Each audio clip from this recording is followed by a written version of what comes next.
So hi! Welcome and welcome back to my YouTube channel, and for today's tutorial, ituturo ko sa inyo kung paano nga babaguhin ang character sa Roblox. But first, kindly subscribe to my channel and don't forget to hit the subscribe button and the bell to notify you for my new updates. And if you want to learn more, just keep on watching and let's start!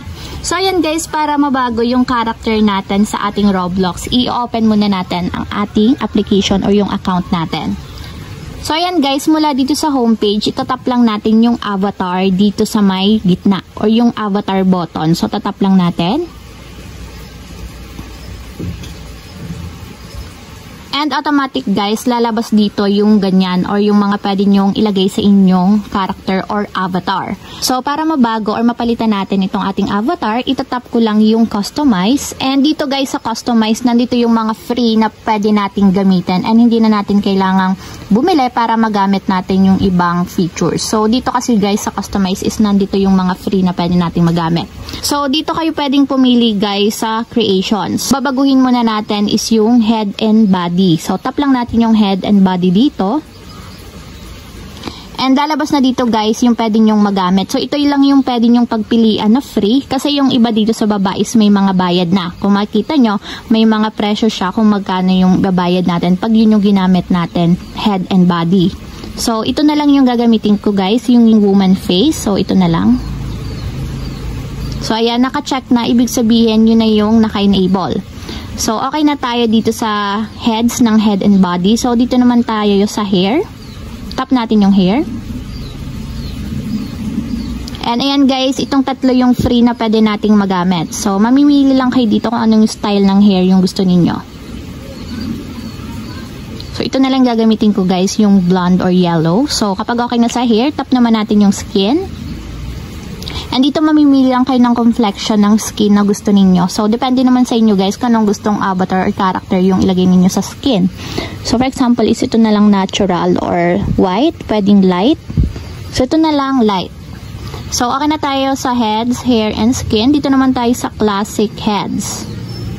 So, dito naman sa classic heads guys is okay na. Meron na tayong head and yun na din yung face na gusto kong ilagay. So, dito naman tayo sa classic faces. So, ito yung pipiliin natin. Woman face pa din. Pero dito sa classic head is gawin natin roundy. So, ayan. Pwedeng ganyan. Or ito na lang ulit. Katulad nung dati. So, okay na tayo sa head and sa face. So, dito naman tayo sa torsos. Or yung body ng ating character or avatar. So, gawin natin pang Roblox na girl torso. So, ito yung piliin natin. And okay na tayo sa torso. Dito naman tayo sa left arm. So, ito na piliin natin yung pang girl na left arm. So, ayan guys. So, sa right arm naman is baguhin din natin. Gawin natin Roblox girl right arm. So, dito naman tayo sa left leg. So, sa legs naman tayo. Baguhin natin. So, ito yung gamitin natin. Roblox girl left leg. So, sa right naman is ganun din. Yun din yung gagamitin natin. So, ayan. Last is yung build dito sa head and body. So, ayan guys. Ito kasi is pwede nyong i-adjust itong circle na to. Kung gusto nyo i-adjust pataas, kumahaba yung character or tumataas. So, kung pababa is umiikli siya. So, depende sa inyo kung anong style yung gusto nyong body type. So, pwedeng maliit or pahaba, pwedeng palapad. So, depende kung saan nakaposisyon itong circle na to. So, yun na lang yung pipiliin ko. So, naka-center. Halos naka-center siya. So, okay na tayo guys sa head and body. So, dito naman tayo sa clothing. Itatap lang natin yung clothing dito sa taas. And kung makikita nyo guys, walang free as of now. So, hindi tayo makakapili ng clothing sa tops. So, tingnan natin wear kung meron. So, wala din. So, wala ding free sa bottoms. Sa left shoes, wala din. So, classic shirts. So, ayan. Meron tayong free na classic shirts. So, mamimili lang kayo kung ano yung gusto nyo dito. Pwedeng ito. Or ito.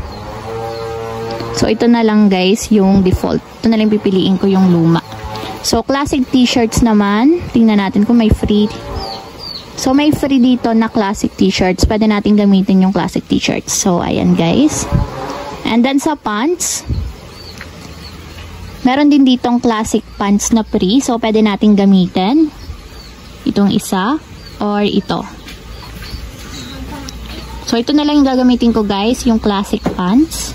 And ito na yung last sa clothing. So, dito naman tayo sa accessories. Tap natin yung accessories.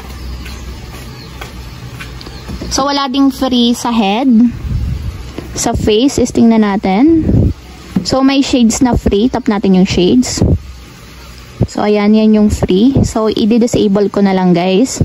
So, sa neck is yung mga kwintas. So, pwede tayo maglagay ng kwintas dito kung gusto nyo lagyan. So, i-disable ko na lang. Naman tayo sa shoulder guys. So, walang free sa shoulder.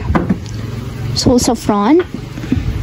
So, wala din dito sa back. And then sa waist. So, wala nang mga free item dito. So, sa emotes naman tayo guys. Tap natin yung emotes. And mamimili kayo dito guys kung ano yung gusto nyo display sa inyong avatar. So, pwedeng ito. Pwedeng nakaganyan. So, pwedeng nakaganyan. So, pwedeng nakaganon. So, depende sa inyo guys. Ito na lang yung pipiliin kong kaunahan. So, okay na tayo sa emotes. So, dito naman tayo sa animations. So, mamimili lang kayo dito guys kung anong gusto nyong animation. So, marami pwedeng pagpilian. Pwedeng ideal, walk, run, jump, or fall. So, ayan. Itatap nyo lang yung gusto nyong piliin. So, ayun guys. Yun na yung pinakang last sa animation para sa pagko-customize ng ating avatar or character sa Roblox. So, automatic yan guys kapag ganyan na. Yun na yung pinakang naka-display sa ating avatar. Kung makikita nyo naman, nag-automatic save na siya. And yun na talaga yung avatar. So, para mabago guys is punta lang kayo lagi dito sa avatar button. And dito, pwede nyong i-customize yung inyong character. So, minsan guys, meron dito mga free sa marketplace and pwede din kayong mamili dito bukod sa customize. So, pinakita ko lang sa inyo yung customize kasi mostly lahat ng free is nasa customize. So, ayun lang guys, ganun lang kasimple kung paano nga babaguhin ang ating character or avatar sa Roblox. If you have a question, kindly comment down below and don't forget to hit the subscribe button and the bell to notify you for my new updates. And thank you for watching! Living life, every day, late at night, not okay.